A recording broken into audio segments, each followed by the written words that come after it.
Voilà, merci beaucoup Madame la rapporteure. Deuxième texte inscrit à l'ordre du jour, qui est le projet de loi autorisant l'approbation de l'accord entre le gouvernement de la République française et le gouvernement de la République de Moldavie, qui est relative à la coopération dans le domaine de la défense. Et pour une fois, nous n'avons pas la chance d'avoir un des grands spécialistes des conventions entre la France et la Moldavie. Voilà, et donc je suis ravi d'accueillir Madame Besse. Peut-être dire quelques mots très rapides sur cette République qui est indépendante depuis 1991, qui est un État neutre au terme de l'article 11 de sa Constitution, qui n'admet pas la présence de troupes militaires d'autres pays sur son territoire. La France souhaite répondre à la demande de la Moldavie de contribuer au renforcement de sa souveraineté. Et pour ceux qui sont allés en Moldavie récemment, moi j'y suis allé avant les dernières élections, le nombre d'ingérences, de désinformation, d'opérations menées par des puissances étrangères est extrêmement significatif et donc contribue à renforcer la souveraineté de ce pays, le débat démocratique également et la qualité de ses institutions. Je pense que c'est une chose qui doit être favorisée et c'est peut-être d'ailleurs le cas de cette convention. Madame la rapporteure, je vous laisse la parole. Merci, Monsieur le Président. Mes chers collègues, avant d'entrer dans le vif du sujet, tout d'abord une remarque terminologique. Vous avez sans doute remarqué que cet accord se réfère à la Moldava, en lieu et place de la Moldavie, nom auquel nous sommes généralement habitués. Alors ce changement s'explique de la manière suivante. Au cours des négociations auxquelles cet accord a donné lieu, la partie moldave a souhaité que le nom de Moldava remplace celui de Moldavie afin de distinguer en français l'État de Moldava de la Moldavie, qui se trouve être une région actuellement située en Roumanie. L'appellation de Moldava figurant déjà dans certains de nos traités bilatéraux, en étant par ailleurs utilisée dans plusieurs enceintes internationales. Le Quai d'Orsay a accepté son emploi pour l'accord dont nous sommes aujourd'hui saisis. C'est la raison pour laquelle je vous parlerai de Moldava, bien que cela nous soit moins naturel. Un exemple historique rappelle la pertinence de bien distinguer les deux appellations. Vous vous souvenez peut-être que lors de la Première Guerre mondiale, la mission militaire que la France a envoyée pour réorganiser l'armée roumaine, qui était en pleine retraite à l'automne 1916, dite mission Berthelot, s'est établie avec les restes de l'armée roumaine dans ce qui était alors appelé le réduit moldave, autour de la ville de Iași. Or, Iași se trouve aujourd'hui en Roumanie, précisément dans la région de Moldavie et non en Moldava, qui à l'époque correspondait à peu près à la Bessarabie, même mot, réalité différente. Cette remarque terminologique faite, je présenterai brièvement le contenu de cet accord avant de préciser le contexte dans lequel il s'inscrit. L'accord du 7 mars 2024 est composé d'un bref préambule et de 24 articles. Il entrera en vigueur à la date de réception par la partie moldave de la notification écrite de la France, attestant de l'accomplissement de ses procédures internes d'approbation. Rédigé de manière réciproque, il est conclu pour une durée indéterminée, peut être amendé à tout moment, par écrit, d'un commun accord entre la France et la Moldava, et tout différend relatif à son interprétation ou à son application est réglé par voie de consultation. Cet accord est de facture tout à fait classique. Bon nombre de ces clauses se retrouvent dans des accords de coopération similaires. Il comporte deux volets, un volet qui a trait à la coopération elle-même et un volet relatif au statut de force, afin de protéger les personnels français et moldaves qui mettront en œuvre cette coopération. Concernant les stipulations relatives à la coopération, elles organisent un cadre de coopération large et font bien de cet accord un accord de coopération dans le domaine de la défense et non un accord de défense, ce qui est pour moi un point fondamental. L'article 4 de l'accord prévoit une longue liste de 14 domaines de coopération possibles. Cette liste n'est pas exhaustive, mais peut être complétée si la France et la Moldava le souhaitent. Le champ de la coopération est donc très vaste. Pour autant, il est intéressant de noter que les 4 domaines de coopération visés par la lettre d'intention des ministres de la Défense française et moldave, signée le 25 septembre 2023, qui a donné un nouvel élan à la coopération franco-moldave dans le domaine de la défense, y figure en bonne place. Il s'agit de la formation du personnel militaire, du contrôle et de la gestion de l'espace aérien, de l'armement et de l'équipement de la défense, et de sécurité, et du renseignement militaire. Les formes que peut prendre la coopération prévue à l'article 5 sont elles aussi très variées. Le pilotage et le suivi de cette coopération seront assurés par une commission mixte, qui est un dispositif habituellement utilisé pour les coopérations d'une certaine ampleur. J'ai dit que cet accord n'était pas un accord de défense. De manière traditionnelle, en effet, pour un accord réciproque de coopération, son article 7 exclut par principe la participation des forces moldaves à des opérations de maintien de l'ordre sur le territoire français ou des forces françaises sur le territoire moldave. Cela signifie qu'il n'existe aucun risque juridique que la France soit tenue de prêter assistance à la Moldava, par exemple en cas de trouble pour rétablir l'ordre, ou si la Moldava le souhaitait pour lui permettre de rétablir son autorité sur la partie de son territoire qui a fait sécession, c'est-à-dire la Transnistrie, dont le contrôle lui échappe depuis 1992. Surtout, et c'est le point à retenir, cet accord ne prévoit pas, comme le prévoient par exemple les accords de coopération dans le domaine de la défense que la France a signé en 2022 avec la Macédoine ou en 2024 avec le Monténégro, que cette interdiction de participer à des opérations de maintien de l'ordre puisse être levée si les parties en étaient d'accord. Tel ne pourra être le cas pour l'accord entre la Moldava, et c'est heureux. Concernant le régime applicable au personnel français et moldave qui participeront à cette coopération, il s'agit de celui prévu par le statut des forces OTAN ou SOFA-OTAN, puisque la Moldava, en tant que partenaire pour la paix de l'OTAN, voit son personnel couvert par ce statut des forces, comme le sont les personnels français. En l'espèce, la France et la Moldava se sont bornées à compléter ou simplifier certaines clauses. J'en viens maintenant au contexte de cet accord et je voudrais rappeler quelques points qui figurent dans mon rapport. Alors tout d'abord, avec qui avons-nous signé cet accord ? Avec un pays récent, puisque la Moldava, malgré une histoire ancienne, n'est indépendante que depuis 1991, avec un pays de petite taille, sa surface est de 33 700 km², un pays qui est enclavé entre l'Ukraine et la Roumanie et dont la population compte 2,3 millions d'habitants, à laquelle il faut ajouter une diaspora de 1,2 million de personnes, avec enfin un pays aux ressources modestes puisqu'il a le niveau de vie le plus faible de l'Europe. Que sont les forces moldaves avec lesquelles nos forces vont coopérer ? Elles sont de taille extrêmement réduite puisqu'elles comptent 6 500 militaires professionnels appuyés par 2 000 conscrits et une réserve d'environ 70 000 hommes et femmes. Leur équipement est vétuste, date majoritairement de l'époque soviétique et le budget moldave de la défense, s'il a atteint 110 millions d'euros en 2024, s'élevait entre 1994 et 2025 en moyenne annuelle à environ 30 millions d'euros, ce qui est très faible, même au regard de la population moldave. Ce sous-dimensionnement et ce sous-investissement s'explique par le fait que jusqu'à l'annexion de la Crimée par la Russie, les autorités moldaves qui avaient inscrit dans la Constitution de 1994 le statut d'État neutre de la Moldava ont vu dans cette neutralité une garantie de sécurité à l'égard tant de la Russie que des forces sécessionnistes transnistriennes. Elles ont opté pour une neutralité non dissuasive. La Moldava ne devait pas être perçue comme une menace, d'où la faiblesse de son appareil militaire.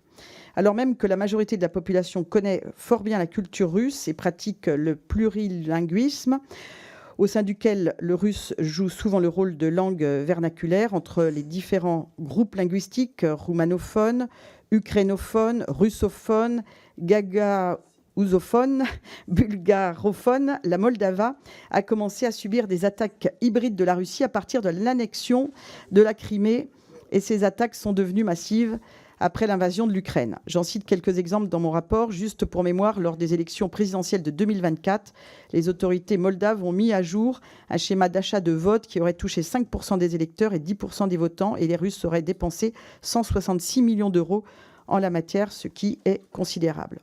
La forte dégradation des relations russo-moldaves a conduit la majorité actuelle de la présidente Maia Sandu a opéré un changement de doctrine en matière de neutralité, puisque sa version non dissuasive ne semblait pas garantir la sécurité de la Moldava.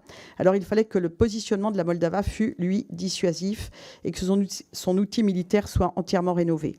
La Moldava, en 2024, fait de l'adhésion à l'Union européenne une priorité constitutionnelle, l'appartenance à l'UE étant perçue comme une garantie de sécurité efficace.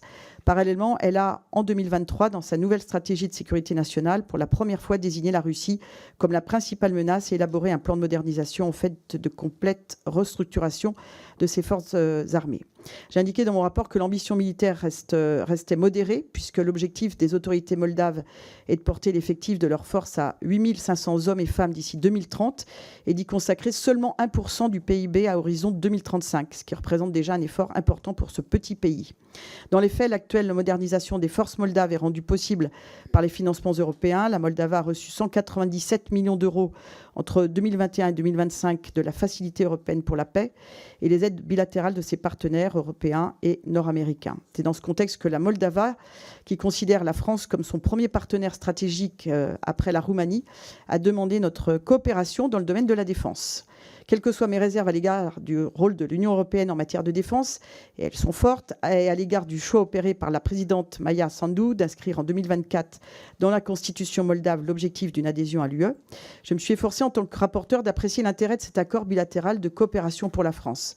Ma première vérification a porté sur le fait que cet accord n'exposerait pas nos soldats à des risques nouveaux et qu'il ne risquait pas de contribuer à une quelconque escalade dans la région.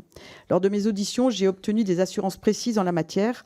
Ainsi, la présence ponctuelle de quelques militaires français en Moldava, par exemple dans l'espace aérien moldave, s'opérera dans le cadre de l'accord de coopération. Elle n'a rien à voir avec le mandat des soldats français stationnés en Roumanie dans le cadre de l'opération Aigle, qui, eux, font de la réassurance auprès d'un allié de l'OTAN.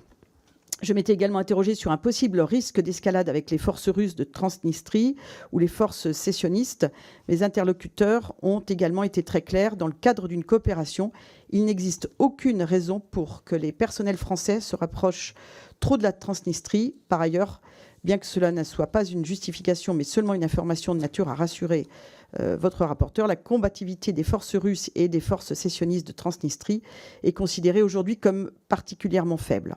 Un bon accord bilatéral étant un accord où chaque partie tire un bénéfice de celui-ci, je me suis attachée à évaluer ce que l'accord du 7 mars 2024 pouvait apporter à la France. Sur le volet militaire, les auditions que j'ai menées laissent apparaître que la France a déjà vendu un radar Thales GM200 aux forces moldaves qui en attendent un autre, de longue portée, un GM500 ainsi qu'un système de défense solaire Mistral. Il ne s'agit pas de dons, mais bien d'achats. Des prospects dans le domaine des véhicules et de transport de troupes blindées sont à l'étude. Et dans le domaine de l'analyse stratégique, il m'a été confirmé que notre état-major trouvait particulièrement utile l'échange d'expériences avec un partenaire qui connaît bien la Russie et sa conception de la stratégie militaire. Enfin, dans le domaine du renseignement, le partage d'informations semble aussi très bien s'opérer. Sur le plan diplomatique, j'ai découvert avec un certain plaisir que la Moldava était un pays francophone et francophile. 40% des collégiens et lycéens moldaves apprennent le français.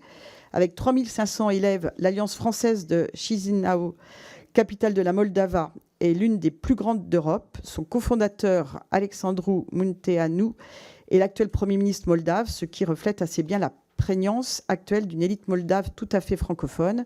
Et le crédit linguistique et culturel de la France est fort en Moldava, ce que l'on ignore souvent. Et d'ailleurs, la France accueille 100 000 ressortissants moldaves sur son sol. Que nous, Français, nous répondions dans un cadre bilatéral à la demande d'un pays menacé qui se fait une haute idée de la France, de l'aider à protéger sa neutralité, ne peut qu'emporter mon assentiment dans la mesure où l'accord du 7 mars 2024 ne présente pour l'heure pas de risque nouveau pour nos soldats et nous en retirerons un bénéfice stratégique, financier et diplomatique. Pour conclure, Monsieur le Président, je voudrais rappeler que ce que disait un grand géographe, Emmanuel de Martonne, que j'ai cité en introduction dans mon rapport, il s'étonnait de la méconnaissance du public français, en même temps que de son intérêt pour la Bessarabie d'alors. Il en va aujourd'hui de même pour la Moldava et plus généralement pour les pays qui bordent la mer Noire, en dehors de la Roumanie et de l'Arménie. Nous connaissons peu leur réalité, alors que la France y a un rôle à jouer et y est, comme en Moldava, parfois chaudement attendu. J'espère donc que les membres de notre commission auront l'occasion de s'y rendre prochainement. Et je voudrais terminer en remerciant l'administrateur, M. Alexis Salençon, qui a été à mes côtés pour la rédaction de ce rapport. Merci beaucoup, Madame la rapporteure. Et le Parlement de Moldavie ou de Moldava est membre de l'Assemblée parlementaire de la francophonie et contribue régulièrement et fortement à ces travaux. Dans l'ordre des intervenants, là aussi, on va à l'essentiel, la position et les quelques problématiques que vous souhaitez mettre en avant. Pour les démocrates, Madame Maude Petit, ensuite Monsieur Bertrand Bouix et Monsieur Guillaume Bigot. Bien, merci beaucoup, Monsieur le Président, Madame la rapporteure, chers collègues. Nous sommes aujourd'hui appelés à examiner un projet de loi autorisant l'approbation de l'accord entre notre pays et le gouvernement de la République de Moldava relatif à la coopération dans le domaine de la défense. La Moldava, est un pays dont la trajectoire européenne et démocratique mérite toute notre attention et notre soutien. Située aux frontières orientales de l'Europe, elle se trouve dans une position géographique et géopolitique d'ailleurs particulièrement sensible entre la Roumanie et l'Ukraine. Depuis le déclenchement de la guerre en Ukraine, elle est confrontée donc à des pressions accrues, qu'elles soient économiques, énergétiques ou sécuritaires. Dans ce contexte, renforcer notre coopération dans le domaine de la défense avec ce partenaire apparaît non seulement légitime, mais nécessaire. Ce projet de loi s'inscrit donc dans une dynamique plus large d'accompagnement des réformes engagées par les autorités moldaves. Celles-ci visent à consolider l'état de droit, à lutter contre la corruption et à rapprocher le pays des standards européens. L'octroi du statut de candidat à l'Union européenne constitue à cet égard un signal qui nous paraît fort, qui appelle désormais des actions concrètes et durables. Notre engagement doit être à la hauteur de ces enjeux. Il ne s'agit pas uniquement d'un soutien technique ou institutionnel, mais bien d'un choix politique, celui d'accompagner un pays qui affirme clairement son orientation démocratique et européenne. Ce texte participe également à la stabilité régionale dans un environnement marqué par les tensions et les ingérences. Soutenir la Moldavie, c'est contribuer à renforcer la résilience d'un État fragile mais déterminé. C'est aussi affirmer la capacité de la France et de ses partenaires à agir de manière cohérente et solidaire sur la scène internationale. Enfin, je souhaite souligner que cette coopération s'inscrit dans le respect de nos principes fondamentaux, promotion de la démocratie, défense des droits fondamentaux et soutien aux transitions pacifiques. Mes chers collègues, ce projet de loi dépasse la seule dimension technique. Il traduit une volonté politique claire, celle de renforcer un partenariat stratégique avec un pays clé de notre voisinage élargi. Et donc, pour toutes ces raisons, le groupe Les Démocrates votera en faveur de l'adoption de ce projet de loi. Je vous remercie. Merci beaucoup, Madame la députée. Pour Horizon et Indépendants, Monsieur Bertrand Bouix. Merci, Monsieur le Président. Madame la rapporteure, le projet de loi qui nous est soumis aujourd'hui peut paraître technique, mais il s'inscrit en réalité dans un contexte stratégique particulièrement sensible. Depuis l'agression russe contre l'Ukraine en 2022, la République de Moldava se trouve en première ligne des tensions qui traversent le flanc est de l'Europe. État enclavé, confronté à la question non résolue de la Transnistrie, où des forces russes sont toujours présentes, qu'on évalue à un bon millier, la Moldava évolue dans un environnement de sécurité particulièrement fragile.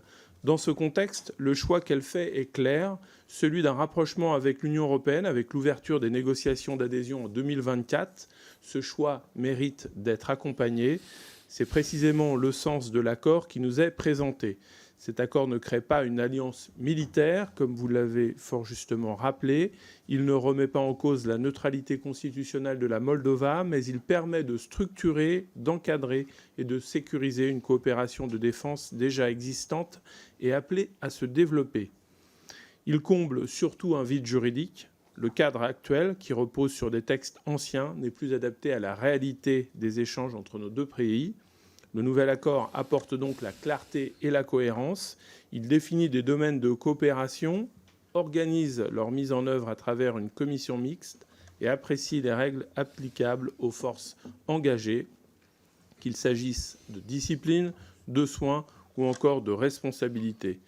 Autrement dit, il donne un cadre solide à une relation qui, jusqu'ici, s'était construite de manière plus pragmatique que structurée. Mais au-delà de ces aspects techniques, il a une dimension bien évidemment politique. Renforcer notre coopération avec le Moldova, c'est contribuer à la stabilité d'un État vulnérable qui a fait le choix de l'Europe. C'est aussi affirmer la présence de la France dans une région où les équilibres sont fragiles et où les influences concurrentes sont fortes. C'est enfin cohérent avec notre ambition plus large, celle d'une Europe capable d'assurer sa propre sécurité dans un contexte où les incertitudes stratégiques demeurent nombreuses. Cet accord ne règle pas tout. La modernisation des forces moldaves reste un défi à long terme et leur dépendance à l'aide extérieure demeure réelle. Mais il constitue une étape utile, pragmatique et nécessaire. Pour toutes ces raisons, Madame la rapporteure, le groupe Horizon et Indépendants votera et soutiendra ce projet de loi. Merci. Merci. La position à présent du groupe Rassemblement National avec M. Guillaume Bigot. Merci. Monsieur le Président, chers collègues, Madame la rapporteure, d'abord, merci pour ce travail de grande qualité. Nous examinons, grâce à vous, aujourd'hui le projet de loi ratifiant l'accord de coopération militaire, de coopération en matière de défense, entre la France et la Moldova. Face aux ondes de choc de la guerre en Ukraine, il est essentiel, évidemment, d'entendre les inquiétudes sécuritaires de Chisinau et d'y répondre. Et ce texte prévoit une assistance militaire inédite, renseignements stratégiques, formation de soldats, fourniture d'armements sophistiqués comme des systèmes de défense solaire ou les radars dont vous avez parlé. Le dialogue avec cette nation francophile, vous l'avez également souligné, partenaire de l'OTAN, est donc amplement justifié. Néanmoins, notre boussole doit demeurer la souveraineté et la sécurité de notre propre pays. Or, il faut avoir aussi le courage de le dire, cet accord soulève d'immenses réserves et nous expose à de sérieux risques. La Transnistrie, région séparatiste, abrite un contingent militaire russe et d'imposants stocks de munitions et constitue une véritable poudrière. Projeter nos experts et nos matériels à quelques kilomètres seulement, et vous avez évoqué l'étroitesse de ce territoire, de cette ligne de fracture, nous expose à un risque de conflit frontal, direct avec la Russie. Nous refusons fermement tout engrenage qui transformerait la France contre la volonté de son peuple en co-belligérant de fait. L'aide capacitaire ne doit sous aucun prétexte masquer un pacte d'intervention qui nous exposerait à l'affrontement. Aider oui, combattre non.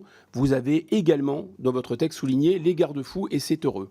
Notre groupe fait donc le choix de la solidarité stratégique tout en exprimant ses réserves. Par esprit de responsabilité face aux enjeux de stabilité du continent, nous voterons pour ce texte, mais nous exercerons une vigilance intransigeante quant au déploiement opérationnel de cet accord sur le terrain afin de prévenir tout risque d'escalade. La représentation nationale exige des garanties concrètes. Madame la rapporteure, je pose donc cette question au nom de mon groupe. Quelles garanties opérationnelles et juridiques strictes pouvez-vous nous offrir aujourd'hui, nous exposer aujourd'hui pour certifier que nos armements, nos formateurs ne seront jamais exposés en cas de réactivation du conflit en Transnistrie, toujours possible? Je vous remercie. Merci pour les socialistes apparentés, M. Stéphane Ablot. Monsieur le Président, donc, Madame la rapporteure, merci pour ce rapport exhaustif, ce travail conséquent. Le sujet que nous traitons aujourd'hui, et Bertrand Bouix l'a rappelé tout à l'heure, peut sembler technique. En réalité, c'est un sujet qui est crucial. En effet, les différents intervenants ont rappelé que le Moldova se trouve aussi à 60 km du port d'Odessa, donc il y a vraiment un enjeu géostratégique. En pleine guerre avec l'Ukraine, la Russie avait violé plusieurs fois l'espace aérien de la Moldova. En pleine élection présidentielle en Moldova, la Russie avait fait de l'ingérence. Cela n'a pas empêché Madame Maia Sandu, donc candidate pro-européenne, de rester présidente de la République de Moldova. En 2024, la population avait exprimé, même si c'était un peu juste, son soutien à l'Union européenne. On a quelques éléments qui rappellent aussi comment qu'un million de personnes représentent la diaspora, soit un tiers de la totalité qui vit à l'extérieur de ce pays, qui rapporte plus de 8,5% du PIB en transfert monétaire. Vous avez rappelé aussi les 40% des élèves qui apprennent à l'école donc le français. Voilà pourquoi, avec tous ces éléments, nous allons voter pour que le dialogue se poursuive, notamment entre la France et le Moldova, dans le domaine du renseignement, de la défense. Et voilà, c'est important. Alors j'ai un tout petit regret. Tout à l'heure, Madame la rapporteure, vous avez cité un grand géographe, et je sentais que Pierre-Yves Cadalin aurait souhaité qu'on cite son nom, puisqu'il est géographe. Non, c'est ça, c'était une plaisanterie. Voilà, merci. Très bien, merci. C'est sur cette plaisanterie que se termine votre intervention. Très bien. Je donne la parole à présent à Madame Constance Le Grip pour Ensemble pour la République, et puis ensuite Madame Sophia Chikirou comme dernière intervenante avant une série d'intervenants plus rapides. Madame Le Grip. Oui, merci Monsieur le Président, Madame la rapporteure, mes chers collègues. Tout d'abord, merci Madame la rapporteure de votre présentation très, très exhaustive et éclairante. Le groupe Ensemble pour la République votera en faveur de ce projet de loi autorisant l'approbation de l'accord de coopération dans le domaine de la défense entre la République française et la République de Moldova. Ce texte s'inscrit, ça a été dit par d'autres, dans un contexte géopolitique et géostratégique particulièrement dégradé sur le flanc est de l'Union européenne. État frontalier de l'Ukraine, la Moldova est en première ligne subit directement les conséquences de la guerre d'agression menée par la Russie contre l'Ukraine, est elle-même exposée à des risques persistants de déstabilisation liés notamment à la situation en Transnistrie où sont toujours stationnées des forces russes, mais également, et vous l'avez mentionné vous-même, Monsieur le Président, des risques persistants de déstabilisation liés aux campagnes de désinformation, d'ingérence numérique, d'achat de votes et autres manipulations massivement menées par la Russie à l'occasion des récents scrutins électoraux, tant présidentiels que législatif en Moldova. Et donc l'accord qui nous est proposé renforce les capacités de résilience et de résistance et de défense de la Moldova, et c'est un enjeu majeur pour la stabilité régionale et pour la stabilité et la sécurité de notre continent européen. C'est pour cela que nous allons voter en faveur de ce texte qui offre une base juridique claire, durable, opérationnelle à nos échanges avec la Moldova qui en réalité ont déjà commencé. Alors vous l'avez dit, développement d'une coopération structurée dans de nombreux domaines, dialogue stratégique, formation, exercice conjoint, appui capacitaire, coopération en matière de renseignement, très important, technologie de l'information, soutien logistique. Et puis, il y a des perspectives concrètes, réelles, pour nos industries, sachant que la Moldova est engagée dans la modernisation de ses forces armées qui sont encore trop souvent équipées de matériel militaire datant de l'ère soviétique. Et donc, cet accord s'appuie aussi sur des cadres juridiques existants, l'OTAN, le SOFA de l'OTAN via le partenariat pour la paix. Cela garantit donc un équilibre respectueux des souverainetés de chacun, ce qui est important. Et dernière chose que je voulais mentionner, ce texte n'emporte aucune charge nouvelle pour nos propres finances publiques. Et donc c'est dans ce contexte, parce qu'il nous faut renforcer tout ce que nous pouvons faire pour accroître la stabilité et la sécurité et de notre voisinage et du continent européen au sens large. Je rappelle, effectivement, vous l'avez dit, que la Moldova est membre de la francophonie. C'est un pays francophone et francophile. J'ai eu l'occasion de le mesurer à l'occasion d'un récent déplacement à Chisinau, membre de la communauté politique européenne. Et donc, nous votons en faveur de cette ratification. Merci. Merci. À présent, Madame Sophia Chikirou pour la France Insoumise. Merci, Monsieur le Président, Madame le rapporteur. Bon, comme souvent avec ce type d'accord, derrière les discours sur la coopération se profile aussi un approfondissement des relations industrielles et commerciales dans le domaine militaire. Et parce que la région est instable, parce que la guerre en Ukraine se poursuit, parce que le conflit de Transnistrie demeure gelé mais non résolu, la responsabilité de la France devrait être de contribuer à la désescalade et à la stabilité et non d'ajouter un nouvel étage à l'engrenage militaire régional. La République de Moldavie est constitutionnellement un État neutre. Pourtant, cet accord s'inscrit très clairement dans une trajectoire assumée de rapprochement militaire avec le bloc occidental, avec l'Union européenne, avec les États-Unis et avec l'OTAN. Il ne se limite pas à quelques échanges symboliques entre états-majors. Il couvre la formation, les exercices conjoints, le renseignement militaire, les technologies de défense, le contrôle de l'espace aérien et l'encadrement juridique des personnels militaires dans le cadre de dispositifs liés au partenariat pour la paix de l'OTAN. Alors certes, il n'y a pas de clause de défense mutuelle, mais il y a un cadre durable pour la présence de personnel, la circulation d'équipements et l'approfondissement d'une coopération opérationnelle qui, de facto, vise à l'intégration progressive de la Moldavie dans l'architecture stratégique occidentale. Pour la France insoumise, nous sommes, et je vais rappeler notre position sur plusieurs points. D'abord, nous sommes contre l'élargissement de l'Union européenne à la Moldavie pour des raisons de cohérence, ainsi que pour des raisons stratégiques, comme c'est le cas avec l'adhésion de l'Ukraine, car les deux pays n'encochent pas les critères. Ensuite, nous considérons et nous sommes opposés à cet accord de défense qui s'inscrit dans une dynamique d'intégration qui est revendiquée par le gouvernement de Maia Sandu et à laquelle les conditions mentionnées plus haut n'étant pas réunies, nous opposons également. Ensuite, cet accord participe à la stratégie nationale moldave de rapprochement avec les États-Unis et l'OTAN, ce à quoi nous nous opposons aussi, et sans nier la réalité des ingérences russes dont est victime le pays, dont est victime la Moldavie, ce rapprochement dans le domaine militaire pourrait contribuer à créer les conditions d'une confrontation directe, volontaire ou non, avec la Russie, ce que nous voulons absolument éviter. Voilà pourquoi je prends la décision de voter contre ce projet de loi. Merci beaucoup. J'ai demandé à Mme la rapporteure d'apporter les réponses et les commentaires nécessaires. Et ensuite, nous avons 3 intervenants inscrits en plus.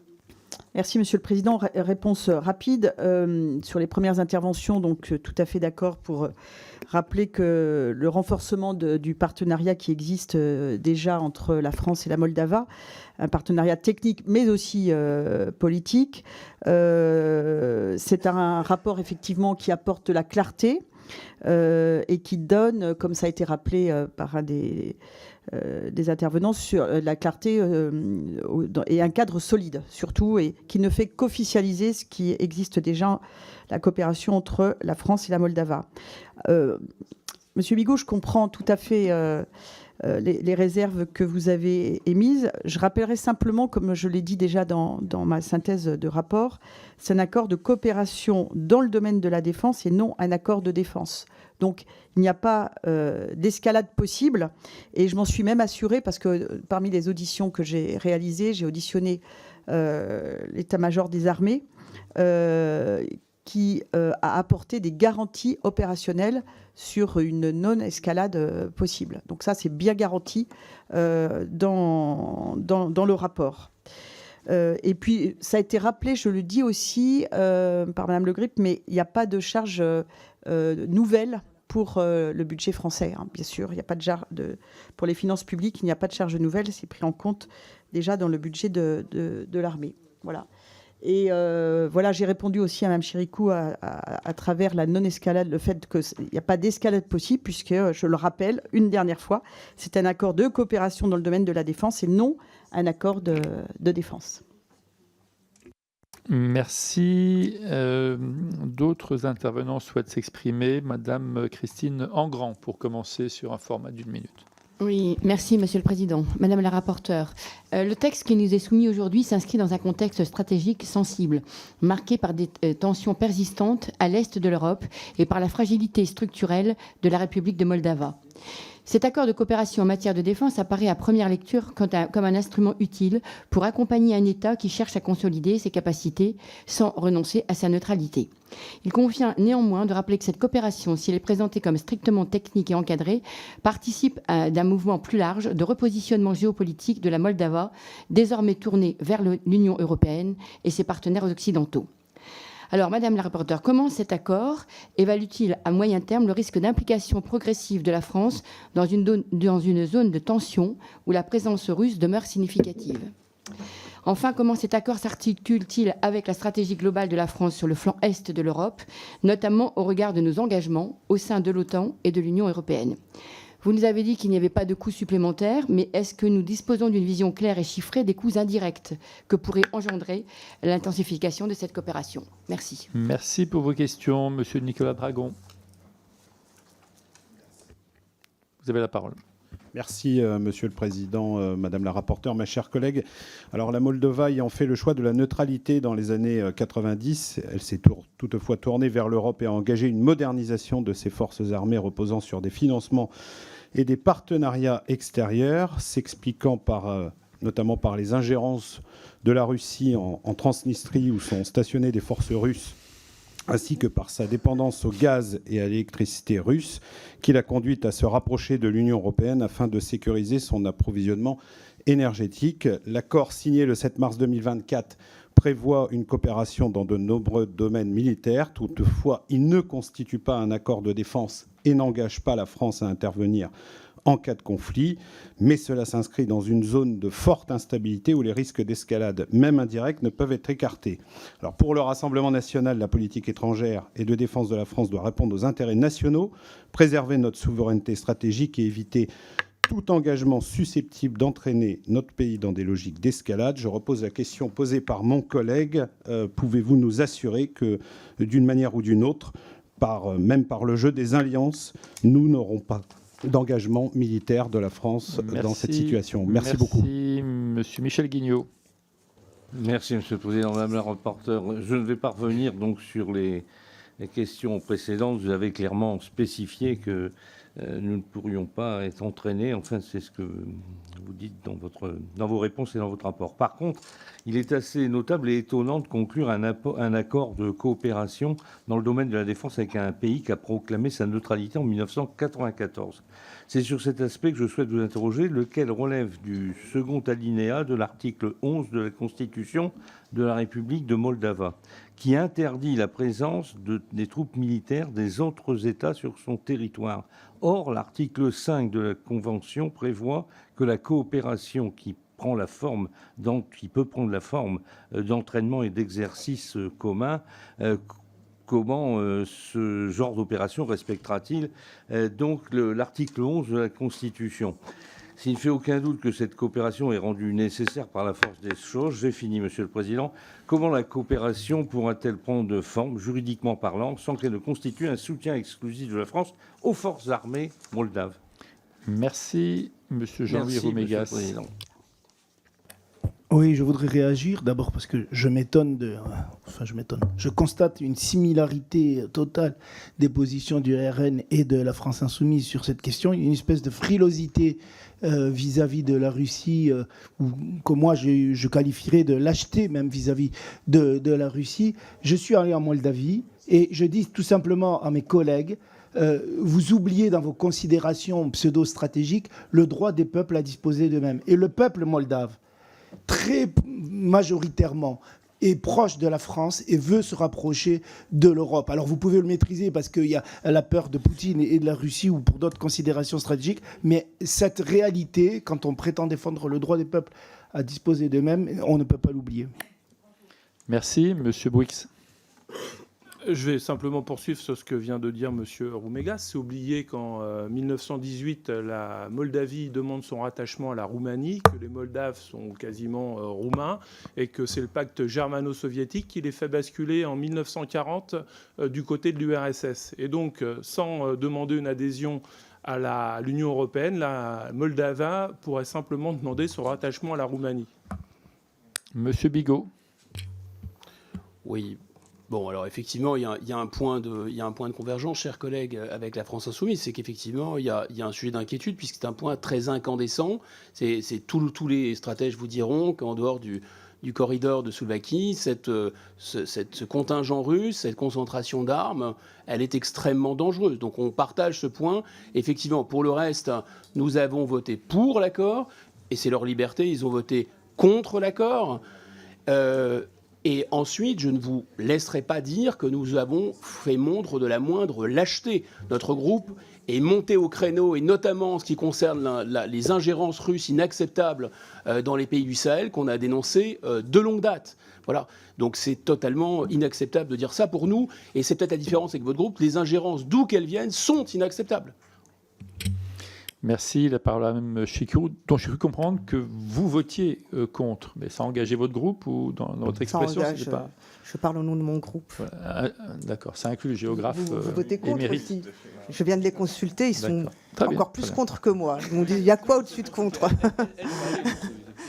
C'est pire. Non, évidemment contre, et je maintiens, et je trouve un peu, je sais pas comment dire, c'est petit d'aller nous attaquer en nous disant mais c'est la Russie qui est en face. Écoutez, il y a plusieurs façons de traiter la Russie. Il y a ceux qui disent on pourrait aller les affronter militairement, aller leur faire la guerre. Ça fait 4 ans que ça dure en Ukraine. Personne n'est capable d'en venir à bout. Personne. Ni la France, ni l'Union européenne, ni les États-Unis. Personne. Il y a une autre façon de faire qui consiste à dire, et c'est la position de la France insoumise, nous refusons catégoriquement la surenchère, l'escalade et l'engrenage infernal qui mènent finalement les États-nations à s'affronter militairement. Nous sommes des grands partisans de la paix. Nous considérons aujourd'hui que la République de Moldavie n'est pas prête, d'une part, pour entrer dans l'Union européenne. Nous ne le souhaitons pas. Nous ne souhaitons pas que ce chemin se poursuive, premièrement. Deuxièmement, nous considérons que l'accord qui est en place aujourd'hui et qui date des années 2000, le pacte avec l'OTAN, est suffisant. Nous ne voulons pas aller plus loin dans un engagement de coopération militaire ou de défense avec la République de Moldavie, c'est notre position. Pourquoi ne pas, au contraire, alimenter des coopérations culturelles, civiles, linguistiques autour de la francophonie? C'est ce que nous défendons, nous, avec une académie mondiale de la francophonie, par exemple. Il y a plein de façons de coopérer et de soutenir la Moldavie qui sont différentes de celles de mettre de l'argent, de la formation militaire pour aller tenter d'alimenter la guerre, tenter d'alimenter l'affrontement militaire. Nous nous y opposons. Cela ne fait pas de nous, monsieur, des suppôts de la Russie. C'est pas le sujet.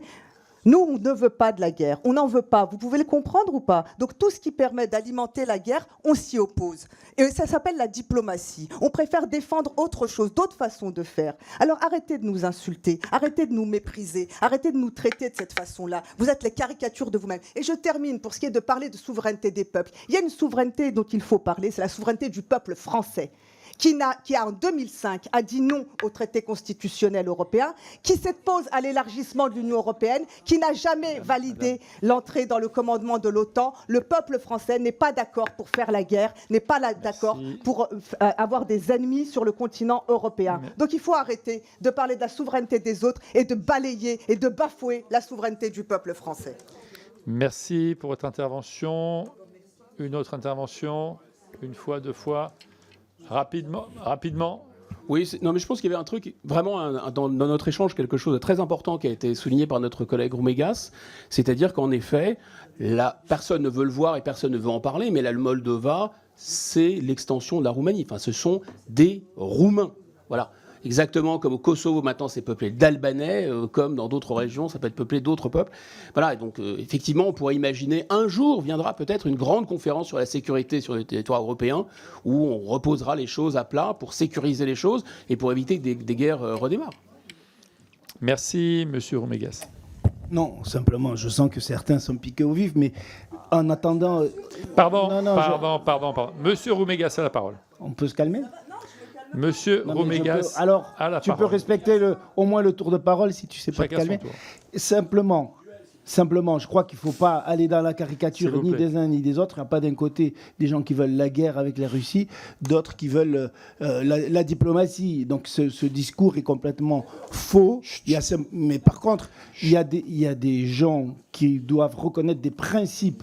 Et ces principes, c'est le droit des peuples à disposer d'eux-mêmes. Et si les Moldaves décident de se rapprocher de nous, que ce soit culturellement et y compris sur le plan stratégique, je crois que ce n'est pas à nous de leur tourner le dos. Ce discours qui consiste à tourner le dos est lu par ces peuples comme de la lâcheté, ça je le maintiens. Par ailleurs, prétendre que ça, c'est se rallier simplement à la position américaine et à la poursuite de l'OTAN, c'est faux. Si on veut construire une alternative stratégique européenne, justement, on a besoin de ces pays qui sont aux marges de l'Europe. Et d'ailleurs, ça ne va pas. C'est pas seulement vrai pour les pays près de l'ancienne Union soviétique, c'est vrai aussi pour des pays comme la Turquie, etc. Si on veut une alternative à l'OTAN, il faut construire cette alliance stratégique, et c'est pas en commençant à tourner le dos à ces pays qu'on le fera. Merci beaucoup. La parole à Madame la rapporteure, avant de passer au vote. Brièvement, Monsieur le Président, quelques petites réponses. Je rappelle une dernière fois encore que c'est un accord de coopération dans le domaine de la défense et non un accord de défense. J'ai eu l'assurance dans le cadre de l'audition de l'état-major des armées avec des garanties opérationnelles et puis des garanties juridiques aussi qui sont dans le rapport. Madame Engrand, juste pour... c'est complètement différent, en fait, l'accord avec la Moldava, pardon. C'est complètement différent avec l'opération Aigle en Roumanie. En Roumanie, il y a 1300 soldats. Là, ce sera une formation et au coup par coup avec les soldats moldaves. En ce qui concerne l'article 11 de la Constitution de 1994, la Constitution de la Moldava, elle interdit effectivement une présence permanente, mais pas une présence ponctuelle. Donc ça change un peu aussi les choses. Et puis sur le fait que la Moldava soit un État neutre, ça ne veut pas dire qu'ils n'ont pas le droit de se défendre. Et en fait, la neutralité ne veut pas dire faiblesse. Voilà, donc ils ont le droit aussi de se défendre. Voilà, Monsieur le Président. Merci. Merci beaucoup. La discussion générale est close. Nous en venons. Alors, je n'ai pas prononcé ma dernière phrase et vous avez la parole. Prenez le micro. Qui est possible, mais ma question ne portait pas complètement ce que j'ai indiqué qu'il y avait une neutralité. J'ai simplement parlé de l'article 11 de la Constitution de la République de Moldava qui interdit la présence de troupes militaires des autres États sur son territoire. C'est une précision, ça n'a rien à voir avec la neutralité. Ça veut dire que cet État qui est libre de disposer, et ce peuple de lui-même, ne souhaite pas, ne veut pas, il n'y a pas de possibilité que des militaires d'un autre État puissent séjourner sur son territoire. C'est dans ce sens-là que je posais la question. Et Très bien. Très bien, merci de la reposer. Monsieur Cadalin, sur la Convention, on rouvre pas le débat politique, s'il vous plaît. Vous avez la parole normalement. Oui, non, juste parce que c'est un élément de fond qui a eu lieu dans le débat là et je tenais comme élément de réflexion pour le reste de la journée. Sur la Convention, s'il vous plaît. À dire que je préférais tout de même, lorsque les sur écologistes la étaient Convention, pacifistes. s'il vous plaît. Merci. Je réponds juste, en fait. Madame Bess. Je réponds juste, en fait, on est bien d'accord, mais l'article 11 stipule qu'il n'y a pas possibilité d'avoir une présence permanente, mais il peut y avoir une présence ponctuelle. Il s'agit là de forces, qui ne sont pas des forces armées, mais qui sont des forces d'accompagnement et de formation pour la plupart. Voilà. Merci. Article unique, là encore, autorisant l'approbation de l'accord de coopération dans le domaine de la défense entre le gouvernement de la République française et le gouvernement de la République de Macédoine du Nord. Ah, je pense que là, il y a eu une petite erreur dans l'intitulé, donc de Moldava, pardon, heureusement. Dans l'intitulé, oui, moi j'ai suivi les débats, mais j'essaie de résumer ce qu'on avait dit et il y a une petite erreur de formulation, mais que j'ai rectifié immédiatement, si vous avez noté ma réactivité en la matière. Alors, qui est pour?